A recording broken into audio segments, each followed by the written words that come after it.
Hey, it's us. We're back on the subject of procrastination, and now we're going to talk about fear.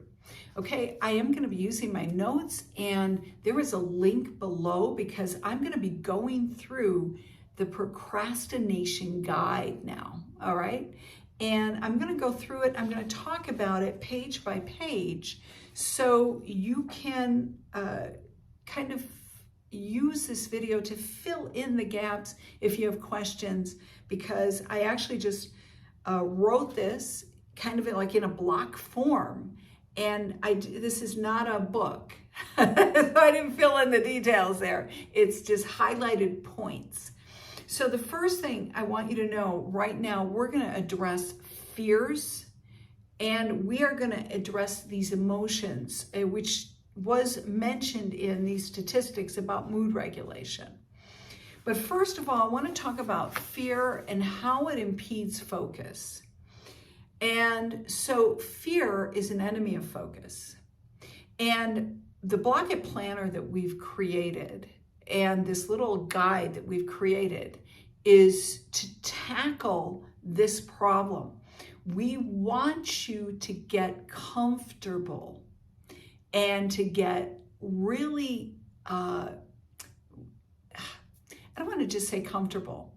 We want you to get proficient at absolutely ignoring fear. Absolutely saying, hey, I'm going to do this anyways. Like, you don't have a voice in my head anymore. We're going to go on. So fear impedes focus. And then that impeding of focus causes procrastination. And then when procrastination kicks in, what does it look for? It looks for distractions and it looks for avoidance. And I think that's worth saying again. I know we're already 2 minutes in, but I'm going to say it again because this is like the cycle, okay? So what do we have? Fear impedes focus. Right? Fear, you're focused, boom, fear comes on, boom. All right, what am I doing? This, it's no use. What's the use? I'm not gonna get anywhere with this anyways, all right? So fear impedes focus. Then that causes procrastination because all these negative thoughts or the fear of the unknown or the fear of rejection or the fear of facing the problem, all right, causes procrastination.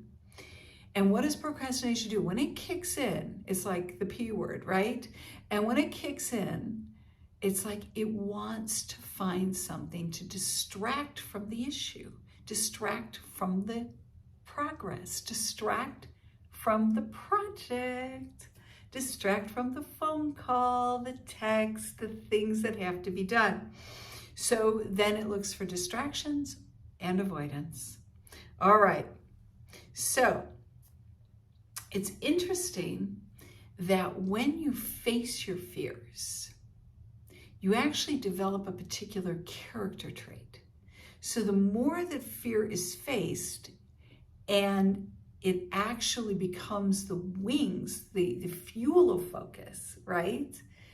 Then the more you develop that character trait called meekness, which is strength under control.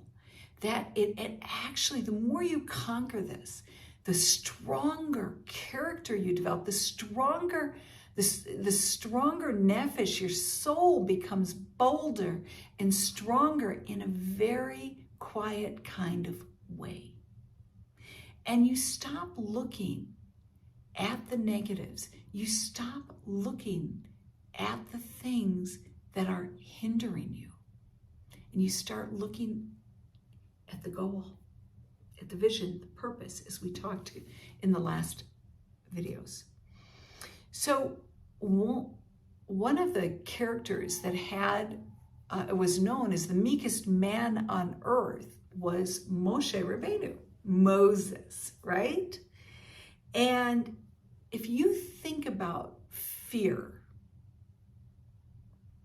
and you think about Moses, we've got some real visuals here.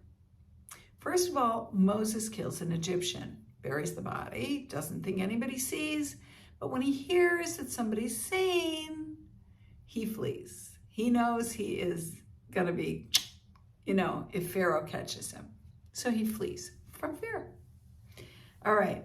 The next thing, major event, is he ends up at the feet of God, like a burning bush. God says, take off your shoes, right?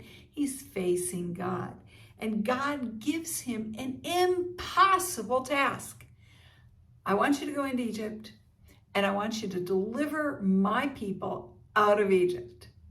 You got to be kidding me. You want me to go into Egypt and take an entire nation out of Egypt? Like, that's an impossible task.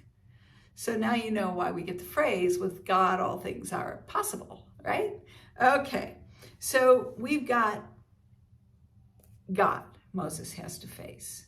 He has to face his wife when there's a circumcision issue problem in the family. He's got to face Pharaoh almost every single day, especially every single day God says, I'm going to cause a plague, right? He's got to go to Pharaoh and say, this is what's going to happen. So, and he has to face the Israelites, who are not too happy he showed up, because since he shows up, things get worse for them until they get better. So we're talking severe rejection. We're talking a lot of fear of the unknown. And we're talking a lot of fear that he would fail. And all these things, he is dealing with these internal and external fears at a very, very high level, but he never succumbs to them. He faces them. And the more he faces them, the bolder he becomes, but also the more that Hashem is able to manifest his power, his glory through it. So he's able to work things out the more Moshe takes the initiative. He doesn't sit back. He hears, he does. He hears, he acts. He acts. He acts. He attaches the call to an action. And so here he is.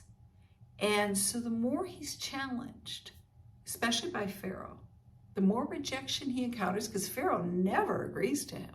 He rejects him every single time. All right? The more and the stronger he becomes as an individual. And I know I've said this a couple of times, but I want you to let this sink into you, because most people, when they get rejected, they quit. They quit. And when you hear the saying that the goal, right, is right here, and you're right here, and that the majority of people, before they reach this, they quit right here. They quit. Now, there are times you do need to quit. I'm not saying not, but that's not the majority. And I have encountered many people, coach many people who struggle with this problem, that they have internalized rejection, and it's very hard for them to move forward. So not knowing the possible outcome of rejection, you always have to remember one thing. Your rejection is Hashem's protection. Moshe didn't realize it then, but every time Pharaoh rejected Moshe, God embraced Moshe and said, don't worry about it, son. I got this. I got this. And so there was a lot of protection there for Moshe, because there was an end goal. And if there would have been a buddy-buddy moment there with Pharaoh, we don't know if that end goal ever would have materialized. The next thing is following through. And I'm going to read this here. Following through removes the fear and brings you to a conclusion or an understanding or an opportunity. So once you know where you stand on something, then you can consider your options and you can actually, create your game plan. So often the unknown cripples us, and we can't create a plan if we don't know. So facing what we have, creating the plan, because we know versus what we don't know, makes it a lot easier to move forward. And a lot of us have been stuck here with this COVID thing. Because of the unknowns of COVID, a lot of people really, really got stuck. And we were put in a lot of sticky positions during the COVID. But even now after, psychologically, people are really struggling to move forward because there still is this unknown that sits outside. So the more we know, the more we equip ourselves with knowledge, the more we move forward. All right, I'm going to stop here and we will move on to talk about identifying the things you say to yourself. I'll see you in the next video.